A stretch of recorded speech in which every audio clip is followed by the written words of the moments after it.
Amén, amén. ¿Cómo está la iglesia esta noche? Amén. Bueno, de verdad que es un privilegio poder compartir una palabra con la iglesia. De verdad me siento muy agradecido con Dios y con nuestros pastores por la oportunidad. Y como decía la pastora, de verdad que hemos aprendido, hemos sido edificados con esta serie, porque particularmente de todos los libros de la Biblia, este libro le habla a la iglesia, como decía la pastora. En este libro encontramos principios, fundamentos, las bases de lo que hoy somos, la iglesia de Cristo. Amén. Y ahí donde usted está, le voy a pedir que por unos segundos usted pueda cerrar sus ojos. Y hoy, Señor, te damos las gracias por la oportunidad de ser iglesia, por la oportunidad, Señor, de ser parte de tu iglesia, Señor. Hoy te pedimos, Señor, que hables a nuestro corazón y que hagas algo diferente, algo nuevo, algo fresco en cada uno de nosotros, y que podamos, Señor, continuar extendiendo tu reino aquí en la tierra. En el nombre de Jesús, la iglesia dice amén. Y me corresponde hablar acerca de dos personajes muy particulares, Ananías y Zafira. Y yo quiero que por favor nos vayamos al libro de Hechos, capítulo 5. Esta historia la encontramos en el capítulo 5.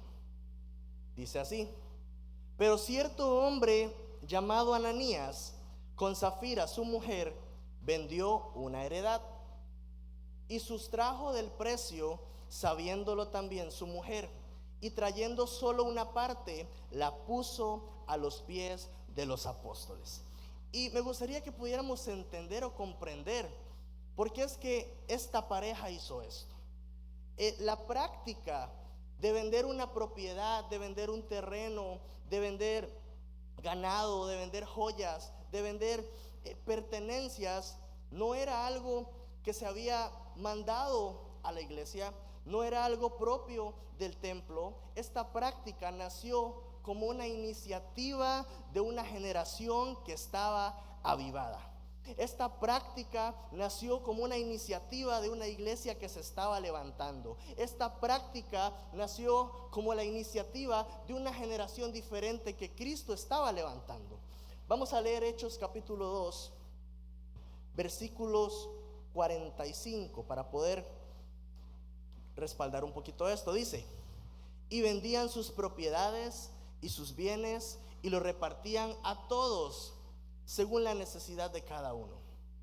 Y perseverando unánimes, esta palabra es muy importante, unánimes, cada día en el templo y partiendo el pan en las casas, comían juntos con alegría y sencillez de corazón, alabando a Dios y teniendo favor con todo el pueblo. Y el Señor añadía cada día a la iglesia los que habían de ser salvos. Esta es la primera vez en el libro de Hechos que encontramos la palabra iglesia, porque si nos vamos a los evangelios nos encontramos aquella conversación donde Jesús le dice a sus discípulos: ¿quién dice la gente que soy yo? Y Pedro sale y dice: tú eres el Cristo. Esta declaración poderosa, y Jesús le responde: bien has dicho, no te lo reveló ni carne ni sangre, y sobre esta roca edificaré mi iglesia. Sobre esta declaración edificaré mi iglesia. Lo que Pedro no sabía es que él iba a ser parte importante de esta iglesia. ¿Cómo era la iglesia de Cristo? Vamos a Hechos 4, versículos 32. ¿Cómo era esta iglesia? Dice: y la multitud de los que habían creído era de un corazón y un alma, y ninguno decía ser suyo propio nada de lo que poseía, sino que tenían todas las cosas en común. Y con gran poder los apóstoles daban testimonio de la resurrección del Señor Jesús, y abundante gracia era sobre todos ellos.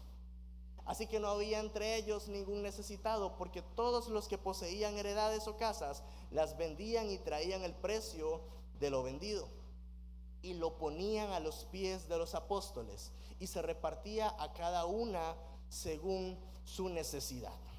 La palabra iglesia es la palabra griega eclesia y nos habla acerca de una congregación, nos habla acerca de estar congregados, nos habla de una comunidad, nos habla de un grupo de personas que se reunieron en un lugar con un propósito en común. Quiere decir esto que la iglesia va más allá, el concepto de iglesia va más allá de una institución, va más allá de un recinto, va más allá de un espacio físico. La iglesia somos usted y yo. La iglesia son hombres y mujeres que se congregan en un mismo lugar, unánimes, en un mismo pensamiento, con un mismo propósito, con una misma finalidad. Somos iglesia, amén. Y estos versículos nos dicen que la iglesia estaba unánime, que abundante gracia estaba sobre la iglesia. Hay otro versículo que dice que esta iglesia estaba llena del poder del Espíritu Santo. Estas personas, gran parte de esta iglesia había estado en el aposento alto en el día del Pentecostés. Esta iglesia estaba avivada. Esta iglesia era parte del avivamiento que estaba ocurriendo en Jerusalén en aquellos tiempos. Pero ahora vamos a irnos al capítulo 5 y vamos a volver a la historia de Ananías y Zafira. Hechos capítulo 5. Mi versión, la Reina Valera, mire qué interesante. En Hechos 2, 3, 4 vemos las grandes proezas y lo que sucedía en la iglesia. Pero el capítulo 5 inicia con esta palabra: pero quiere decir que dentro de todo lo que estaba sucediendo había algo. Dice: pero cierto hombre llamado Ananías, con Zafira su mujer, vendió una heredad y sustrajo del precio, sabiéndolo también su mujer, y trayendo solo una parte, la puso a los pies de los apóstoles. Y dijo Pedro: Ananías, ¿por qué llenó Satanás tu corazón para que mintieses al Espíritu Santo y sustrajeses del precio de la heredad? Reteniéndola, ¿no se te quedaba a ti? Y vendida, ¿no estaba en tu poder? ¿Por qué pusiste esto en tu corazón? No has mentido a los hombres, sino a Dios. Al oír Ananías estas palabras, cayó y expiró, y vino un gran temor sobre todos los que lo oyeron. Esta historia de Ananías y Zafira es muy interesante. Y hay que prestarle mucha atención para tratar de entender lo que había sucedido en aquel lugar. Pero le dice, resulta y acontece que Ananías y Zafira tenían una propiedad, la vendieron, pero de la ganancia solo entregaron una parte a la iglesia. Entonces cuando Ananías llega a la iglesia a entregar aquella ofrenda, a entregar aquella cantidad que había determinado para la iglesia, para bendecir, Pedro le dice: Ananías, ¿por qué has mentido al Espíritu Santo? Y Pedro le dice: si la hubieras retenido y no la hubieras vendido, hubieras ganado, porque te pertenece, no hubiese habido pérdida. Pedro le dice: Ananías, si hubieses vendido esa heredad y hubieses decidido disponer de esa ganancia, hubiese estado bien también, porque vuelvo y repito, esto no era un rito, esto no era un mandamiento, esto era una iniciativa. Entonces yo me preguntaba, si analizamos este panorama, Ananías estaba perdiendo dinero. Sí, amén. Porque si no la vendía, tenía el valor total de aquella heredad. Si la vendía para él, tenía el valor total de aquella heredad. Pero ¿por qué venderla y dar una parte a la iglesia? Si el problema era el dinero, me parece que de todas las opciones, la que Ananías tomó por decisión, en esa salía perdiendo. Es mi pensar.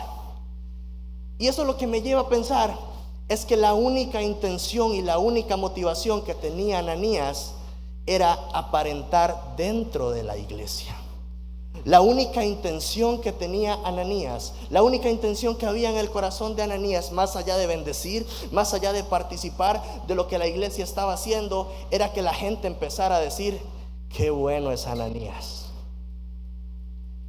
qué generoso es Ananías, qué hombre tan lleno de Dios es Ananías.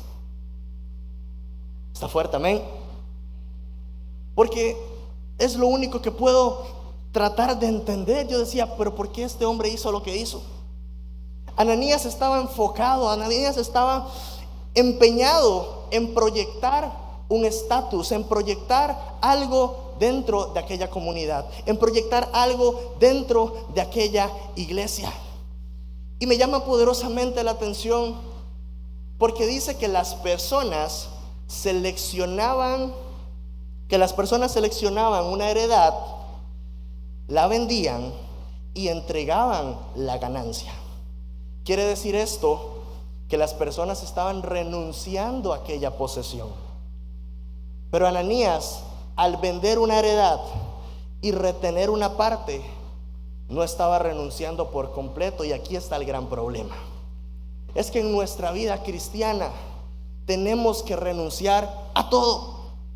Nuestra pastora siempre ha dicho, en Dios no hay democracia, es una dictadura. Tenemos que entregarlo todo. El problema es que Ananías se presentó delante de la iglesia con cosas que no quería soltar. Ananías se presentó delante del Señor con cosas que quería permanecer ocultas. Ananías había presentado delante del Señor presentando una doble vida. Y la historia de Ananías es tremenda, es muy peligrosa. Pero ¿saben qué es lo más interesante de todo esto? Que cualquiera de nosotros en un descuido puede convertirse en Ananías. Y me gustaría que pudiésemos analizar un poco el corazón de este hombre, el corazón de Ananías.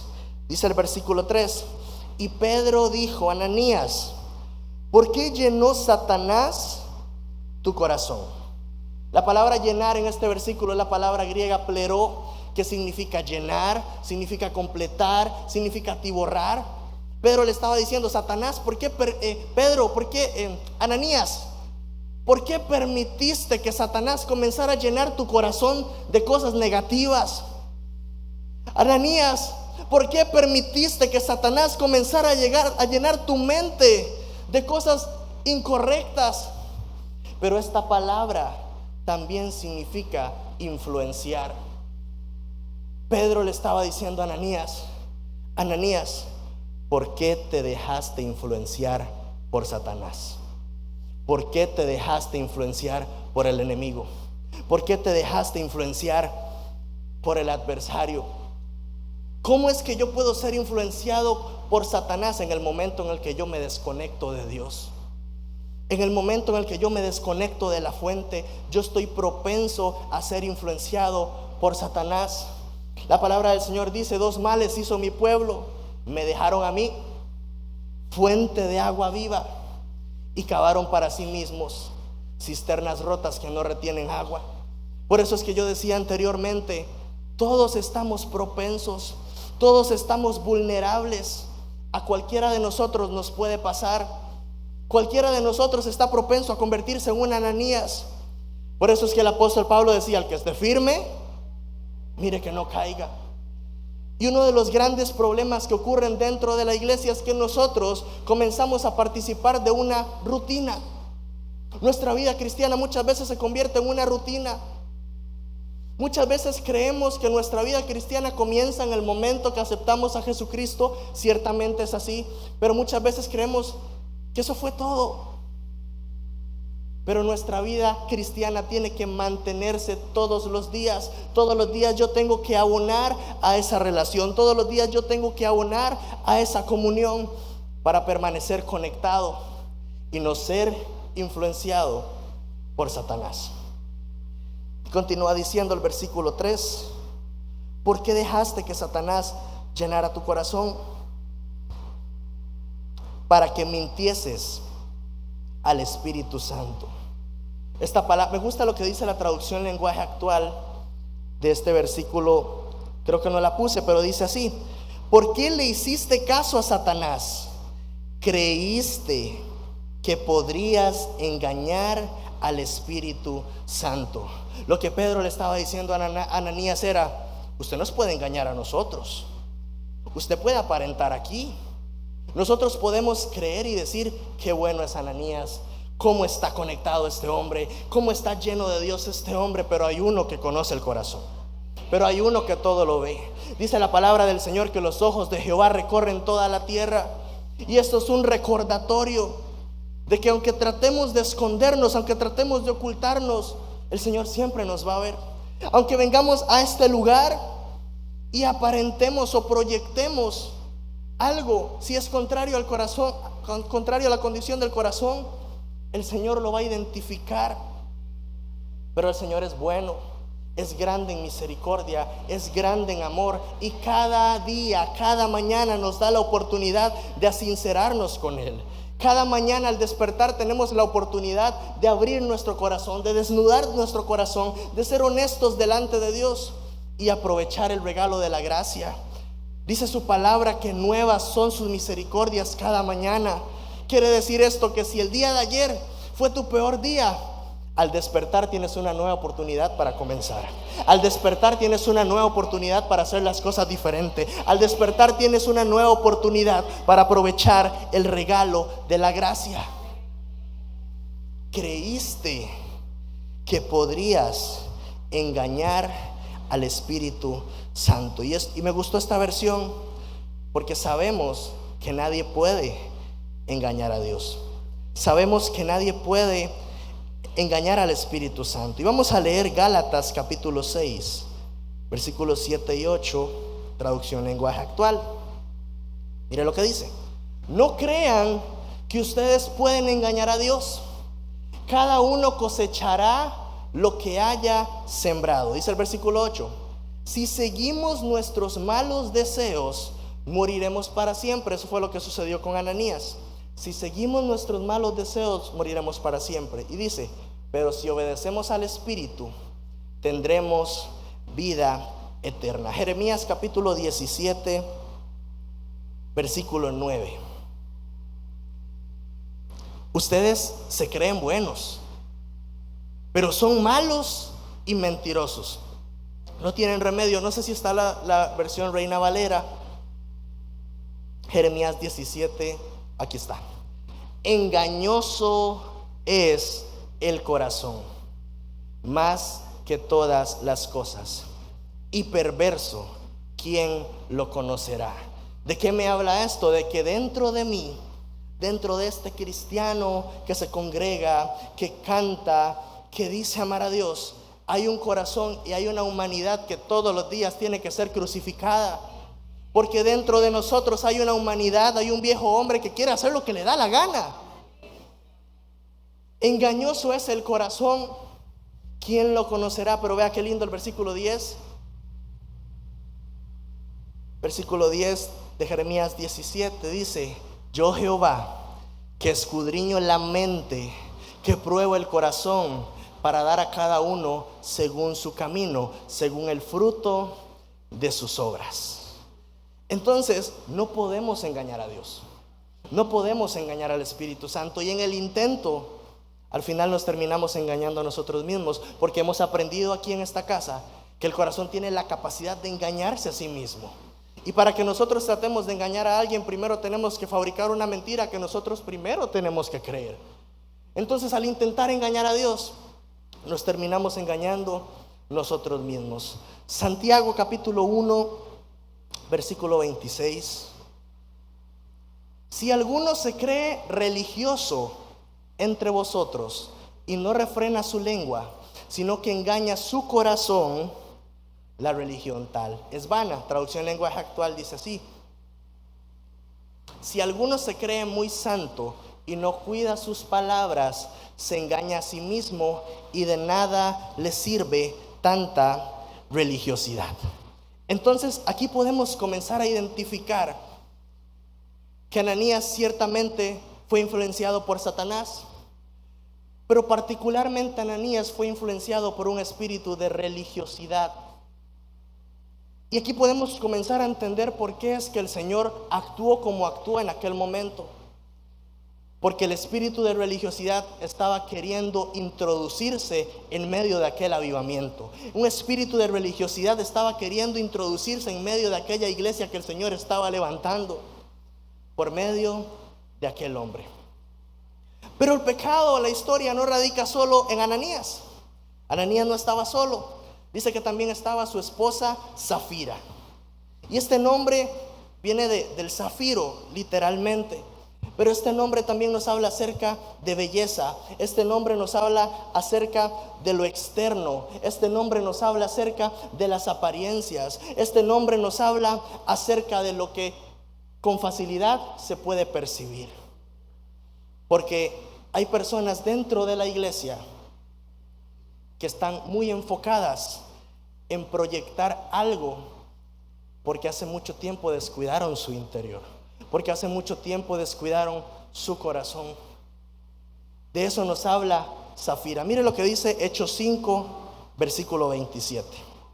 En este momento Pedro comienza a exhortar a Safira. Hechos capítulo 5, versículo 7. Dice así: pasado un lapso de 3 horas, sucedió que entró su mujer, no sabiendo lo que había acontecido.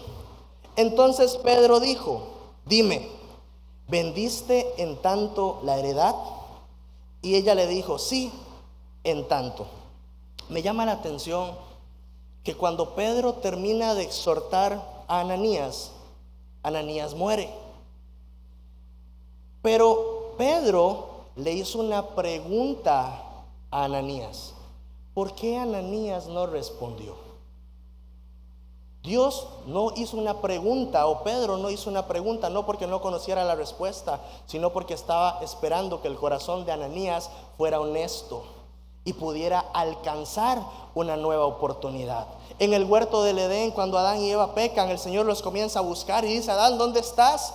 No porque no supiera dónde estaba Adán, sino porque estaba esperando que Adán viniera delante del Señor para que pudiera alcanzar una nueva oportunidad. Cuando Dios le pregunta a Adán: ¿qué hiciste?, no fue porque no supiera. Estaba esperando que su corazón fuera honesto delante de Dios. Pero contrario a eso, ¿qué dijo Adán? La mujer que me diste. ¿Y qué dijo Eva? La serpiente esa. Porque muchas veces es más fácil responsabilizar a otras personas por las cosas que nosotros hacemos. ¿Por qué Pedro, si ya Ananías estaba frío, le pregunta a Safira? Porque cada uno de nosotros va a rendir cuentas por las cosas que nosotros hagamos. Ananías vendió la heredad, pero la palabra es clara y dice que Safira estuvo de acuerdo. Cada uno de nosotros, vuelvo y repito, va a tener que rendir cuentas por todo lo que piensa, por todo lo que dice, por todo lo que hace. Y aunque nosotros podamos decir: Señor, pero hubiese sido más dulce, más bueno, más amoroso, ahí hubo una oportunidad de arrepentimiento. Pero ni Ananías ni Safira la supieron aprovechar. Caso muy similar, por ejemplo, al caso de Judas. Y continúa diciendo el versículo 8. Entonces Pedro le dijo: dime, ¿vendiste en tanto la heredad? Y ella dijo: sí, en tanto. Y Pedro le dijo: ¿por qué conviniste en tentar al Espíritu del Señor? He aquí a la puerta los pies de los que han sepultado a tu marido, y te sacarán a ti. Al instante ella cayó a los pies de él y expiró. Y cuando entraron los jóvenes, la hallaron muerta y la sacaron y la sepultaron junto a su marido. Safira es el claro ejemplo de que aliarnos con la persona incorrecta puede llevarnos a la destrucción. Compartir con las personas incorrectas puede llevarnos a acarrear graves consecuencias. Porque si era la esposa de Ananías, si eran un matrimonio, si vivían juntos, pero ella podía decidir no participar de lo que su esposo iba a hacer. Dígale que está a la par: tenga cuidado con quien usted se junta. Tenga cuidado a quien le prestas oído. Y yo creo que aquí viene la parte interesante. Yo no entendía. Cuando la pastora me dijo Ananías y Safira, yo dije: Señor, ¿por qué Dios actuó de esa manera? Y del Antiguo Testamento lo podríamos entender, porque ahí tenían que entrar con campanita y todo, porque si no estaban bien, usted conoce la historia. Pero eso ocurrió en el Nuevo Testamento. Eso ocurrió bajo la dispensación de la gracia. Eso ocurrió dentro de la iglesia primitiva, dentro de la iglesia de Cristo. ¿Por qué? Y yo recordaba la historia de aquel hombre de 2 de Samuel capítulo 6 que trató de hacer un buen acto. Aquel hombre que iba caminando junto al arca del Señor, y cuando los bueyes tropiezan, él extiende su mano para sostener el arca. Tuvo un buen gesto, quizás tuvo una buena intención, pero esto desagradó al Señor y Usa cayó muerto en aquel lugar.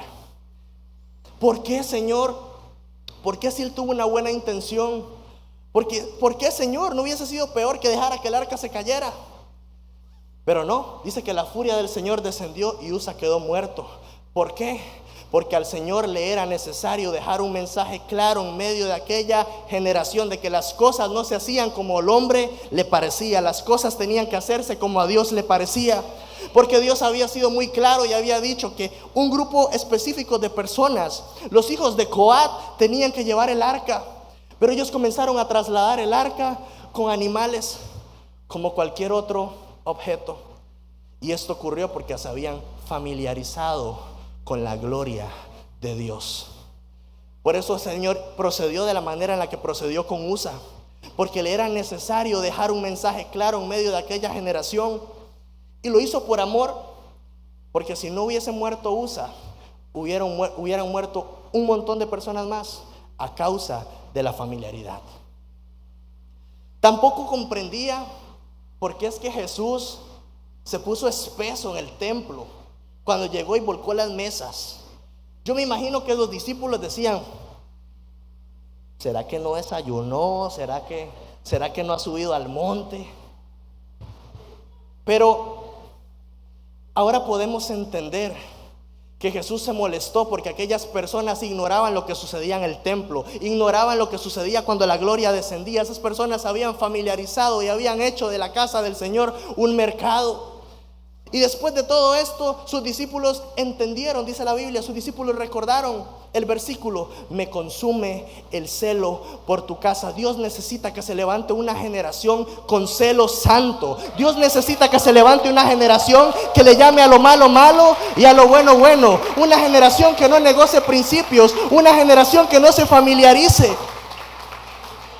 Y aunque las personas no entendían el proceder de Jesús, más de algunos, si hubiese sido en estos tiempos, lo suben al Facebook, al Instagram, al TikTok. Aunque las personas no entendían el proceder de Jesús, al Padre le era necesario dejar un mensaje claro en medio de esa generación de que las cosas del Señor, las cosas santas se respetan y que no podemos perder el celo santo. También me costaba entender un poquito por qué Jesús era tan duro con los fariseos. Mire lo que vamos a leer a continuación, Mateo 23, 27. Esto es para los fariseos. Diga, esto no es para mí. Dice: ay de vosotros, escribas y fariseos, hipócritas, porque sois semejantes a sepulcros blanqueados, que por fuera la verdad se muestran hermosos, mas por dentro están llenos de huesos, de muertos y de toda inmundicia.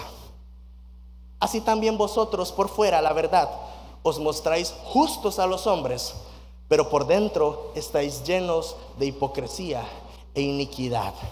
¿Por qué Dios fue tan grosero, tan concho con esos hombres? Jesús amaba a esos hombres. Jesús amaba a esa generación, porque de tal manera amó Dios al mundo. Y esos hombres eran parte del mundo. Pero Jesús no estaba hablando con ellos. Jesús estaba hablando con lo que operaba a través de ellos. Jesús le estaba hablando al espíritu de religiosidad. Y ellos tenían que recibir la exhortación y entender que había alguien que estaba delante de ellos con poder enviado por el Padre para hacer cosas diferentes. Todas estas historias me enseñan cómo el Señor es severo, es implacable y es directo con el espíritu de religiosidad. ¿Por qué? Porque el espíritu de religiosidad vino a oponerse al avance del reino de Dios. Por eso es que Jesús fue tan directo con los fariseos, porque ellos traían religiosidad, traían adoctrinamiento al pueblo, cauterizaban la mente del pueblo e impedían, obstaculizaban la manifestación del reino de los cielos. Dice la palabra que en Nazaret Jesús hizo pocos milagros a causa de la incredulidad, porque había un principado de religiosidad en aquel lugar. Entonces la gente no fue capaz de reconocer al Hijo de Dios. La gente solo pudo ver al hijo del carpintero. Estos versículos, estos ejemplos nos ayudan a entender un poquito por qué Dios hizo lo que hizo. Incluso eso es algo que se ha repetido por generaciones. El mismo apóstol Pablo exhortó a Timoteo, segunda de Timoteo, capítulo 3, versículo 5, traducción lenguaje actual. Dice: dirán que aman y respetan a Dios, pero su conducta demostrará lo contrario. No te hagas amigo de esa clase de gente. Otra versión dice: a tales evita. Ahora vamos a volver a la historia de Ananías. Yo creo que ya podemos entender un poquito por qué pasó lo que pasó. Ananías y Zafira se presentaron delante de la iglesia con una motivación incorrecta. Y es que cuando la excelencia en nuestro servicio puede verse obstaculizada, puede verse comprometida cuando yo hago las cosas con una motivación incorrecta. Entonces Ananías y Zafira, aunque parecía que estaban haciendo algo bien, se mostraron delante de Pedro, se mostraron delante de la iglesia, pero con un corazón incorrecto, con una actitud incorrecta, con una motivación incorrecta. Lo que Pedro hizo no fue exponerlos. Lo que Pedro hizo fue exhortarlos, y el Espíritu Santo los estaba llamando a arrepentimiento, pero ellos no doblegaron lo que había en su corazón. Ellos no fueron honestos con lo que había en su corazón, y entonces mueren. ¿Y por qué mueren?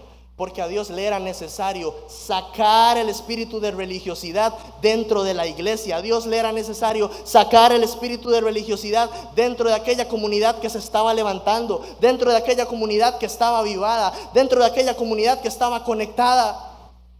A Dios le era necesario retirar el espíritu de religiosidad de la iglesia. Y sigue siendo el mismo ejemplo hoy en día.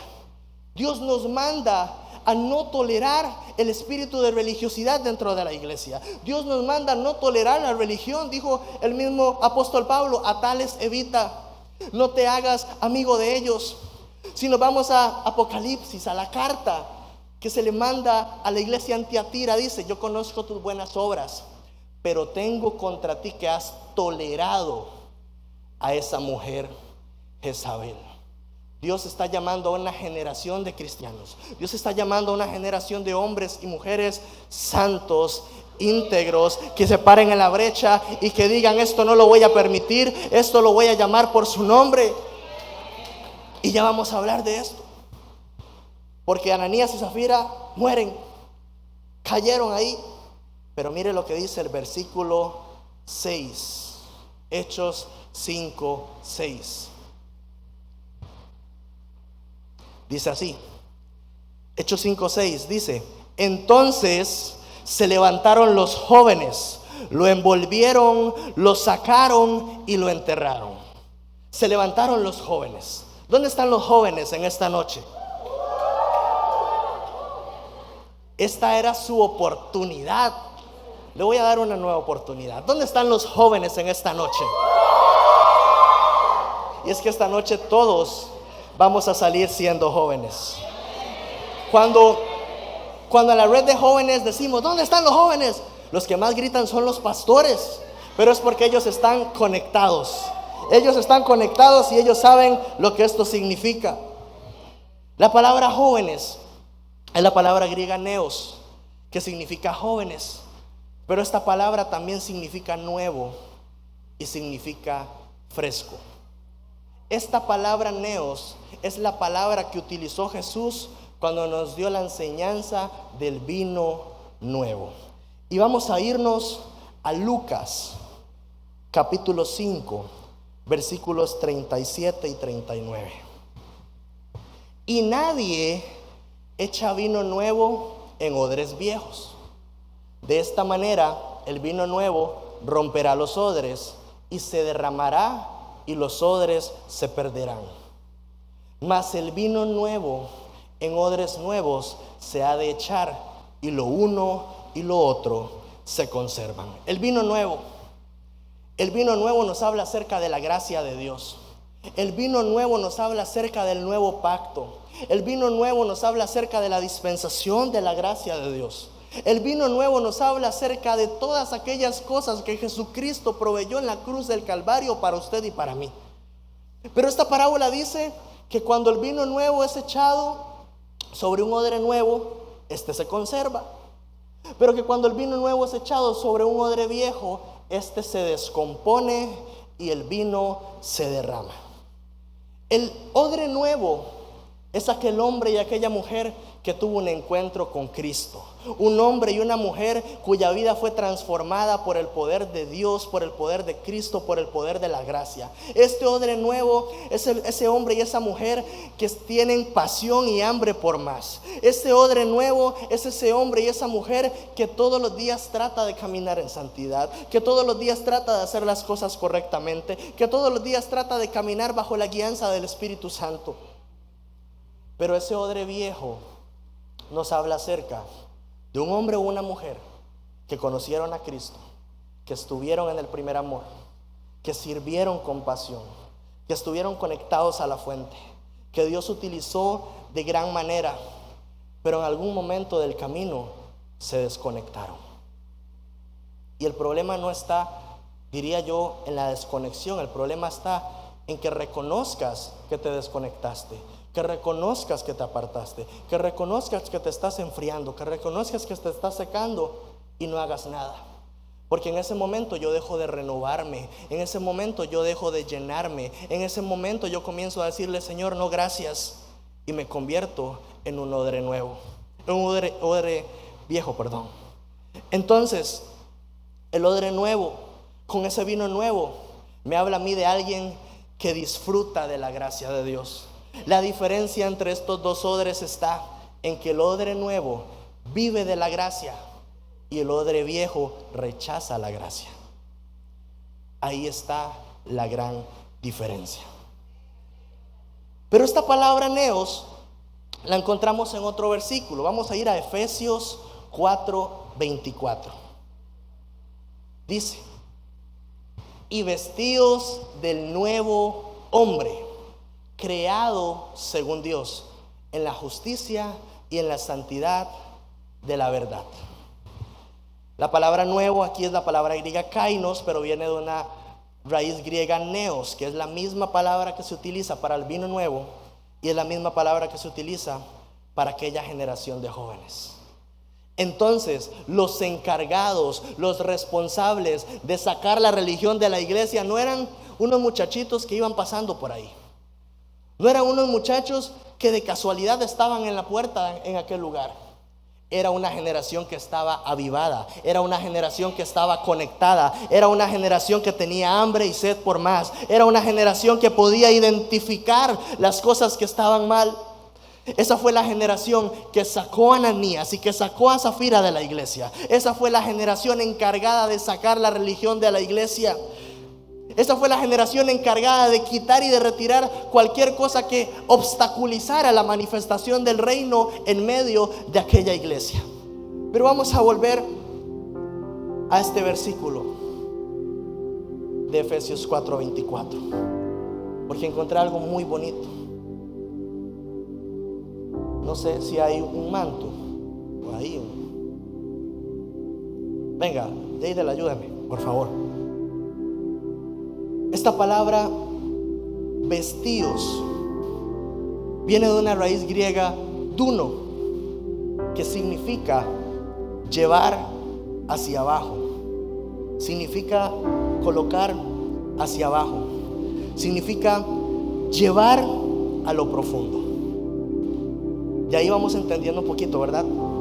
Que para vestirme de lo nuevo de Dios, para ser revestido por el Espíritu Santo, yo tengo que morir a mí mismo. Yo tengo que negarme a mí mismo. Jesús lo dijo: si alguno quiere ser mi discípulo y quiere seguirme, tiene que tomar su cruz, negarse a sí mismo y servirme. Póngase de pie. Pero esta palabra duno también hace la referencia de la puesta del sol, del ocaso, del atardecer, y de cómo el sol poco a poco va descendiendo y va llegando hacia abajo hasta que llega el momento en el que ya no lo podemos ver. Amén. Sí. Póngase de pie. Vestidos, la palabra duno, jadel. Si yo le digo a usted que se vista con esto, ¿cómo se lo va a poner?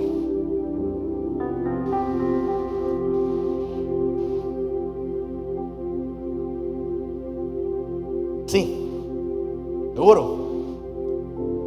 Duno nos habla acerca de la puesta del sol. Vuelvo y repito, que poco a poco va descendiendo hasta que ya no se puede ver. ¿De qué me habla esto? Que para vestirme de Dios yo tengo que morir al yo. Yo tengo que negarme a mí mismo. Yo tengo que menguar para que Cristo crezca. Yo tengo que negarme a mí mismo para que Dios se glorifique en mí. Yo tengo que morir al viejo hombre para que Cristo viva en mí. El apóstol Pablo dijo: ya no vivo yo, Cristo vive en mí. Vestirse del viejo, vestirme del nuevo hombre es que no quede nada de mí. Vestirme del nuevo hombre es que cuando la gente me vea, no me vea a mí, vea a Cristo. Eso es vestirme del nuevo hombre. Gracias. El problema es que muchas veces a la hora de vestirnos queremos que se nos vea la cara. Queremos que nos reconozcan. Queremos que nos identifiquen. Pero el que ha aprendido a revestirse del nuevo hombre entiende que lo único que importa es que Cristo crezca, que lo único que importa es que Cristo se glorifique, que lo único que importa es que cuando la gente me vea a mí, diga: él es un hombre de Dios, ella es una mujer de Dios, él porta algo diferente, él o ella son diferentes. Eso es vestirme del nuevo hombre. Que todo en mí hable de Cristo, que mis pensamientos hablen de Cristo, que mis palabras hablen de Cristo, que mi conducta hable de Cristo. Dios está llamando a una generación que esté dispuesta y que esté determinada a manifestar a Cristo en pensamiento y en conducta. Ahora podemos entender que aquella generación de jóvenes somos todos nosotros. Somos la iglesia de Cristo. Somos hombres y mujeres que no somos perfectos, porque Dios no nos manda a ser perfectos. Dios dice: sean santos como yo soy santo. Pero santo no es perfecto, santo es ser apartado. Santo es que antes de tomar mis decisiones yo me pregunte: ¿será que a Cristo le gustaría que yo haga esto? Ese es el llamado que Dios nos está haciendo. Pero el problema de muchas iglesias hoy en día es que se han desconectado. El problema de muchas iglesias hoy en día es que han visto a Ananías haciendo feo en la iglesia y nadie le dice nada. Y no estoy hablando de las personas, estoy hablando de los ataques de Satanás. Estoy hablando de los espíritus que quieren venir a atacar y a detener el avance de la iglesia. Por eso es que es necesario que los jóvenes se levanten. Por eso es que es necesario que los jóvenes entren a la iglesia. Por eso es que es necesario que esta generación comience a hacer lo que le corresponde: a sacar lo que no viene de Dios, a sacar lo que atrasa, a sacar lo que estanca. Ese es el llamado que Dios nos está haciendo. ¿Qué hacemos con Ananías y con Zafira? ¿Qué hacemos con estos espíritus que quieren obstaculizar toda la obra de Dios y todo lo que Dios quiere hacer? Esos hombres hicieron tres cosas: lo envolvieron, lo sacaron y lo enterraron. Envolver viene de una raíz griega que significa evitar, y lo hablábamos al principio. Hay cosas que tenemos que evitar. Hay cosas con las que no podemos jugar, porque cuando Dios no quiera, el día en que suceda algo con nosotros, hagamos cosas que no tengamos que hacer, quizás vamos a decir: no, es que no sé cómo pasó, es que no sé cómo llegué a ese lugar, es que no sé cómo llegué a ese momento, porque no evitamos cosas que nos llevaron a esos lugares. Hay conversaciones que tenemos que evitar. Hay compañías que tenemos que evitar. Hay lugares que ya no podemos seguir yendo. El problema de Ananías es que quería estar en la iglesia, quería ser visto, quería ser reconocido, pero quería seguir siendo igual que antes. Ese fue el gran problema de Ananías. Ananías y Zafira estaban buscando ser reconocidos por el hombre, pero en el camino fueron reprobados por Dios. Yo te pregunto: ¿cómo quieres ser conocido? ¿Quieres ser reconocido aquí en la tierra? ¿O quieres que Dios te reconozca? Porque dice la palabra que va a llegar un momento en el que se nos va a dar una piedrita y va a tener un nuevo nombre. Entonces no importa si aquí usted usaba ropa de marca, si usted tenía las tenis más caras, si usted hablaba muy bonito, si usted siempre estaba. Al final lo que importa es cómo nos van a reconocer allá. Eso es lo que verdaderamente importa. Y para llegar a ese punto, vuelvo y repito, cosas a las que tenemos que negarnos. Hay cosas a las que tenemos que morir. Hay cosas que tenemos que evitar. Esos jóvenes sacaron inmediatamente a Ananías. Esto me habla a mí de que yo tengo que estar activado. Como dicen popularmente, yo tengo que estar al llavazo. Porque muchas veces identificamos cosas, pero en vez de empezar a orar, comenzamos a hacer otras cosas.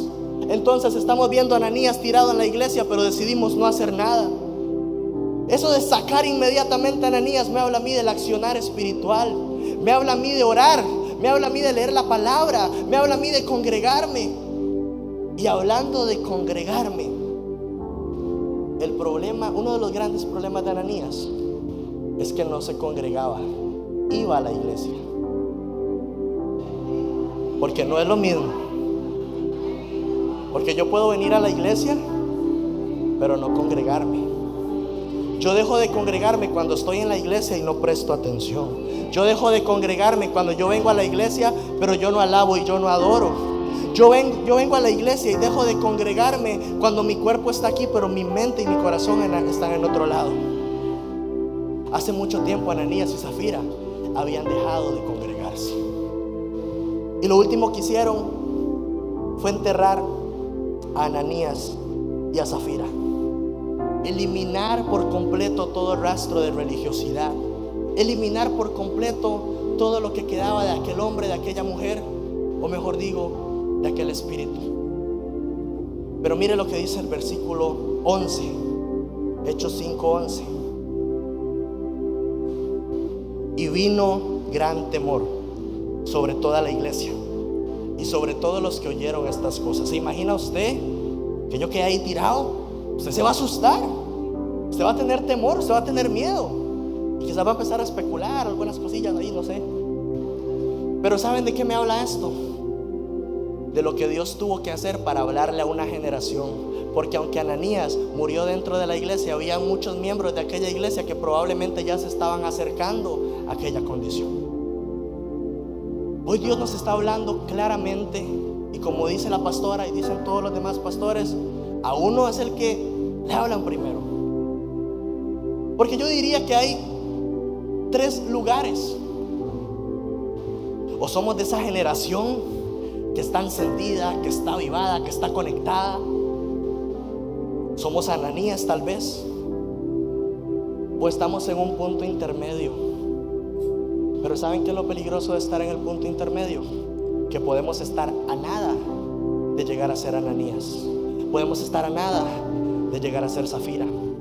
Cuando enterraron a Ananías y a Zafira, yo me imagino que el Espíritu Santo comenzó a hablar al corazón de cada una de las personas que estaban en aquel lugar, recordándoles que había cosas que había que soltar, recordándoles que había cosas que había que dejar, recordándoles que había conductas que había que corregir. A Dios le era necesario retirar el espíritu de Ananías de la iglesia, porque los planes que tenía para la iglesia eran grandes. Y hoy yo me atrevería a decir que el llamado es para todos, porque todos de alguna u otra forma tenemos cosas que podríamos estar haciendo mejor. Ananías y Zafira se fueron a la fuente incorrecta, querían ser reconocidos y se fueron a la fuente incorrecta. Se fueron a buscar las apariencias. Pero la palabra me dice en Mateo 6: mas tú, cuando vayas a orar, entra en tu aposento y cerrada la puerta, ora a tu Padre que está en lo secreto, y tu Padre que te oye en lo secreto te recompensará en... Habían invertido el orden, habían comenzado a hacer las cosas de una manera diferente. Qué fuerte debió haber sido aquella escena, ver cómo aquel hombre y aquella mujer murieron en medio de aquella reunión. Pero la muerte de Ananías y Zafira solo fue la exteriorización de lo que había en su corazón. Porque aunque ese día murieron, ya hace mucho tiempo, su relación, su comunión y su altar personal se había secado. Dios nos está llamando a todos a formar parte de la iglesia, a ser parte de los que amen, a ser parte de los que sanen. Hay muchas promesas para la iglesia y estas señales seguirán a los que creen. Dios quiere usarte en sanidad, Dios quiere usarte en liberación, Dios quiere usarte con poder. Si Dios utilizó a los apóstoles para que 5,000 se convirtieran, Dios quiere usarte a ti para que 10,000 se conviertan. Mayores cosas harán en mi nombre. Pero Dios necesita una iglesia sana. Dios necesita una iglesia dispuesta a decir: esto no me hace bien, esto lo tengo que soltar, esto lo tengo que retirar. Yo le voy a pedir que por favor usted se ponga sobre sus pies y que ahí donde usted está, usted cierre sus ojos y usted le pida al Espíritu Santo que le muestre, que nos muestre qué es lo que tenemos que hacer.